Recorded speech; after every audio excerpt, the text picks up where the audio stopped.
Hello and welcome to Math with Beth. I don't know. All right, we are going to do more factoring. We are going to do factoring with a difference of squares. Remember that you always will first try to take out the greatest common factor first. So if you don't know what I'm talking about, look at my video for taking out the GCF, the greatest common factor, because you always do that first. But if you have already done that, and you have a problem that looks like this, it is probably a difference of squares. This is the fancy formula that looks intimidating, but you don't need to worry about that. We'll come back to it in a second, but all you really need to understand is if this is a square thing, which means that something times itself can get you to 4x squared. And yes, it is square because 2x times 2x would be 4x squared. And if this is a square thing, which it is, because 3 times 3 is 9, and it's a difference, which means you have to have a minus in between. It will not work with a plus. I can explain why later, but just trust me for now. So if this is working, then you will always be able to factor this by splitting up the first thing. So put a 2x here, and splitting up the second thing, 3 and 3, and make one of these a positive and one of these a negative. It doesn't matter the order. This is the factored form of 4x squared minus 9. If you don't believe me, you can go ahead and multiply this through. Just make sure you FOIL it. So 2x times 2x, 2x times negative 3, and you will see that it does work. So is this a square? Yes. Is this a square? Yes. So is there a minus in between? Yes. So 5x plus y, 5x minus y. And that's it. So we're just going to keep doing more. So you can feel free to pause this whenever you think you know what you're doing. Try some of them yourself and then play it and see how you did. This one confuses people. They want to switch the order. I would not switch the order. I would just, if this is a square, which it is, and this is a square, and there is a subtraction in between, just keep it in this order. 7 plus y, 7 minus y. You don't need to switch it. If you try to switch it, you might mess up. So I would just leave it in that order. This would be 3x times 3x. This would be 2 times 2. You don't always have to write these out. I'm just doing it for now because you're probably new to this.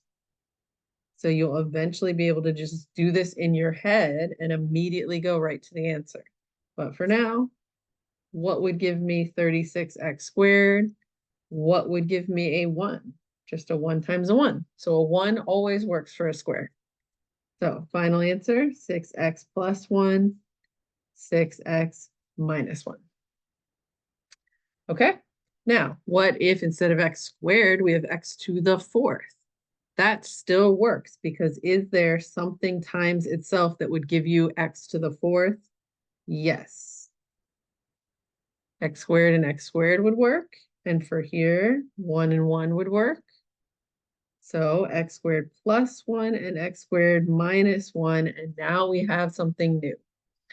If you look at these answers, which you should really be doing every time, just to make sure you didn't miss something or there isn't something else you can do, there is something else we could do this time because x squared and 1 are squares.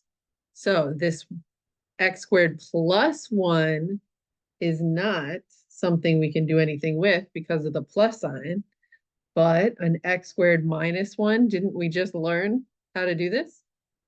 Would become x plus 1 and x minus 1. So technically, if you stopped here, you have not factored completely. So this is really the final answer.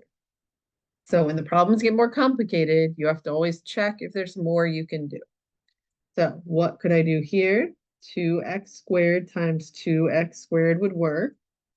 9 and 9. 2x squared plus 9. 2x squared minus 9.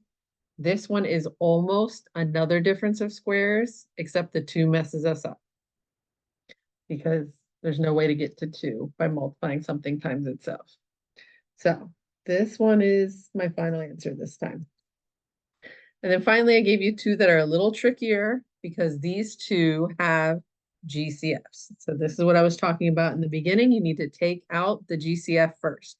So you should try that every single time you factor. So before you even think about anything else, you say, what do these 2 terms have in common? Let me take that out first. So 18 and 8 have 2 in common, meaning they both can be divided by 2. And x to the third and x have an x in common. So I'm going to start by taking that out, dividing that out. Again, if you need help on this, watch my other video about taking out the GCF, factoring the GCF.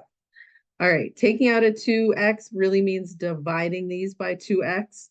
So I would end up with a 9x squared minus 4, because the x's would go away there.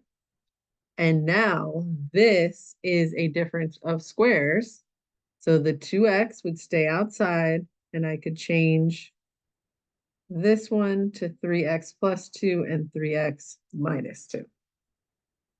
So definitely a little more complicated, and so is number 6. So give it a try if you want, and then you can see how I did it. All you could take out is a 2, and that leaves you with this. And these 2 are a little fancier, but they are squares because 5x times 5x would work here. 4y times 4y would work there. So final answer, the 2 stays out. 5x plus 4y, 5x minus 4y. Okay. I hope you liked that video. I will see you next time. Like, subscribe, all those good things.